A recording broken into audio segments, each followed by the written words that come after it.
So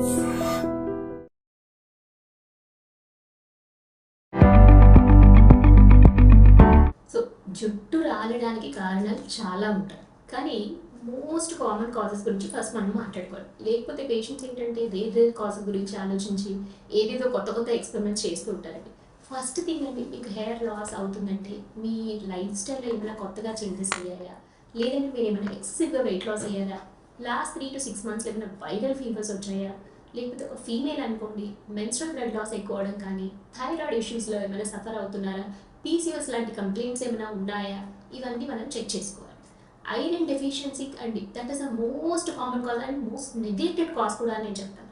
ఎందుకంటే main thing food intake అనేది సరిగ్గా ఉండకపోవడం కానీ, న్యూట్రిషన్ సరిగ్గా తీసుకోకపోవడం వల్ల కూడా ఈ ఐరన్ డెఫిషియన్సీలో ల్యాండ్ అవుతారు. ఐరన్ ఏంటంటే చాలామంది నేను హిమోగ్లోబిన్ టెస్ట్ చేసుకున్నాను బాగానే ఉంది అనుకుని నెగ్లెక్ట్ చేస్తుంటారు. ప్రాబ్లం ఎక్కడంటే హిమోగ్లోబిన్ నార్మల్ ఉన్నా కూడా మన బాడీ ఐరన్ స్టోర్స్ అనేవి తక్కువ ఉండే ఛాన్సెస్ చాలా ఉంటుంది.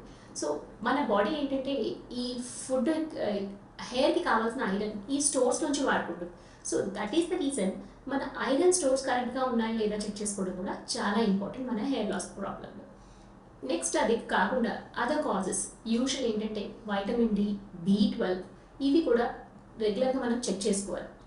ఎందుకంటే మనము అండర్లైన్ ప్రాబ్లమ్ని కరెక్ట్ చేయకుండా మనం ఎన్ని ట్రీట్మెంట్స్, ఫర్ ఎగ్జాంపుల్ చాలామంది హెయిర్ లాస్ అనగానే PRP అంటారు, హెయిర్ పెప్టైడ్స్ అని, వాళ్ళే వచ్చి మేడం మాకు ఈ ట్రీట్మెంట్ చేయండి అని అడుగుతారు. నేనైతే డెఫినెట్లీ ఆ పాయింట్ నేను డిస్కరేజ్ చేస్తానండి. ఎందుకు అంటే మనము అండర్లైన్ ప్రాబ్లమ్ని కరెక్ట్ చేయకుండా ఎన్ని ట్రీట్మెంట్స్ చేసినా మీ హెయిర్ లాస్ అనేది కరెక్ట్ అవ్వదు. సో ఆ రీజన్స్ కోసము మనము న్యూట్రిషన్ డెఫిషియన్సీస్ని ఇంప్రూవ్ చేసుకోవడం ఇంపార్టెంట్. ఫర్ ఎగ్జాంపుల్ పేషెంట్కి లాస్ట్ 3 to 6 monthsలో వైరల్ ఫీవర్స్ వచ్చాయి. సో ఈ టైంలో ఏమవుతుందంటే హెయిర్ అనేది ఒక షాక్ ఫేజ్లోకి వెళ్తుంది ఆ ఫీవర్స్ వల్ల. దాని తర్వాత 2-3 months or even sometimes up to 6 months వరకు కూడా పోస్ట్ వైరల్ ఇండ్యూస్డ్ ఫీవర్స్ అనేవి వెరీ కామన్. అలా ఉన్నప్పుడు just we need to strengthen the hair or support the hair అండి. మనం బయట నుంచి అప్లై చేసే హెయిర్ పెప్టైడ్స్ వెరీ మినిమల్ సప్లిమెంట్స్తో మనం ప్రాబ్లమ్ని ఈజీగా రికవర్ చేసి and after some period of time we can stop this application of lotions. ఇవి కాకుండా హార్మోనల్ ప్రాబ్లమ్స్లో థైరాయిడ్, PCOS ఇవి చాలా చాలా ఇంపార్టెంట్. అండర్లైన్ PCOS ప్రాబ్లం ఉన్నప్పుడు మనం అది కరెక్ట్ చేయట్లేదు అంటే హెయిర్ డెఫినెట్లీ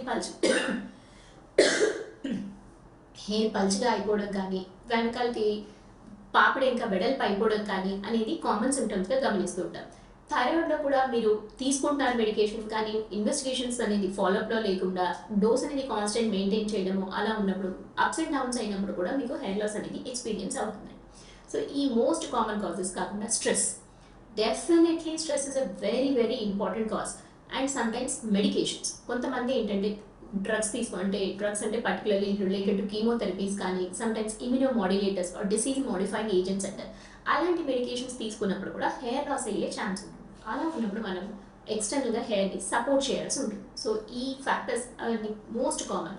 ఇవి కాకుండా హెయిర్ స్టైలింగ్ ప్రాక్టీసెస్ అండి. ఇప్పుడు మోస్ట్ కామన్ చాలామంది హెయిర్ స్ట్రైట్నింగ్లో బొటాక్స్ ట్రీట్మెంట్ అని, కెరాటిన్ ట్రీట్మెంట్స్ అని, and ironing of the hair ఇలాంటివి జెల్స్ వాడడము చాలా చేస్తుంటారు. వీటి వల్ల డెఫినెట్లీ హెయిర్ లాస్ అనేది జరుగుతుంది.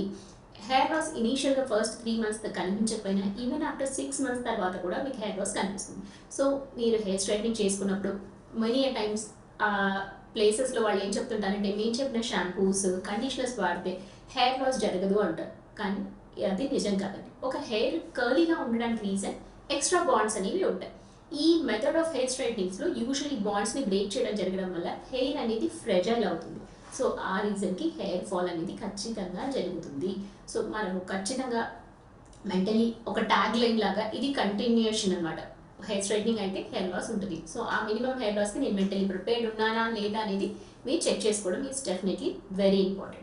సో ఈ ఫ్యాక్టర్స్ అన్ని కన్సిడర్ చేసుకున్నాకనే మనం రేర్ కాసెస్ గురించి ఆలోచిస్తాము అండ్ ఫర్దర్ ఎవాల్యుయేషన్ అనేది చేయాలండి ఒక పేషెంట్కి హెయిర్ లాస్ విషయం. సో హెయిర్ లాస్ ఇంకా అది కాకుండా కొంతమంది సప్లిమెంట్స్ ఎలా అంటే అలా వాడుతూ ఉంటారు, ఆయిల్స్ వాడుతున్నారు, ఈ మధ్యలో షాంపూస్ చేంజ్ చేసుకున్నాక అవుతుంది అని. ఫర్ ఎగ్జాంపుల్ డాండ్రఫ్ ఉంది, దీంతో మనకు హెయిర్ లాస్ అవుతుందా లేదా అనేది మనం చూసుకోవాలి. Usually majorly dandruff only reason వల్ల కూడా మనకి ఏమీ హెయిర్ లాస్ అవ్వదండి. Only 10% of the dandruff is 10% of the hair loss is because of dandruff. But definitely clean scalp ఉండడం వల్ల, స్కాల్ప్ హెల్త్ అనేది బెటర్గా ఉండడం వల్ల కూడా మనకి హెయిర్ లాస్ అనేది తగ్గుతుంది. సో మన డాండ్రఫ్ ఉన్నప్పుడు మనం ఎలాంటి జాగ్రత్తలు తీసుకోవాలి? Usually weekly twice or sometimes thrice కూడా అవసరం పడుతుందండి. అవి డెఫినెట్లీ మనం చేసుకుంటే డాండ్రఫ్ అసోసియేటెడ్ ఇష్యూస్ వల్ల జరిగే మినిమల్ హెయిర్ లాస్ అనేది కరెక్ట్ అవుతుంది. ఇంకొకటి, కొంతమంది ఆయిల్స్ వల్ల నాకు హెయిర్ బాగా పెరుగుతుందని ఎక్కువ ఆయిల్ పెట్టేస్తూ ఉంటారు. అలాంటి దానివల్ల హెయిర్ లాస్ ఆగుతుందా లేదా అనేది మనం అర్థం చేసుకోవాలి. ఫస్ట్ థింగ్, ఆయిల్స్ వల్ల హెయిర్ అనేది పెరగడం కానీ రాలడం ఆగిపోవడం కానీ అది జరగదు. అది కేవలం మన హెయిర్ హెల్త్ అనేది బెటర్గా ఉంటుంది, అంటే ఒక న్యాచురల్ కండిషనర్ లాగా పనిచేస్తుంది.